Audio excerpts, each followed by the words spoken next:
Hola mi raza, les saludo a su amigo Gerardo de su canal de la ciudad al rancho. Miren, fuimos a la presa del Salto, cerca de Cozalá, y pues desde las 5 de la mañana nos levantamos hasta ahorita mediodía y miren, nos pudimos traer esto. Vamos a hacer un filetito ahí, unos callitos.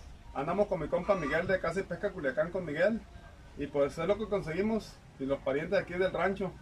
Ahí le mandamos un saludo a Casa y Pesca con Bulmaro, para que lo apoyen también por ahí al canal. Y a mi compa Chalo y a mi compa Picudo acá por Quilá. Gama. Y a mi compa Gama también, es cierto, mi compa Gama. Y ya. Andamos bien, Miguel. El ¿Qué Jared, andamos? al Jared también. Saludos a mi compa Jared por ahí, también de pescadores que les apasiona la pesca. Pues esto fue lo que trajimos, amigos. Ánimo y hasta pronto.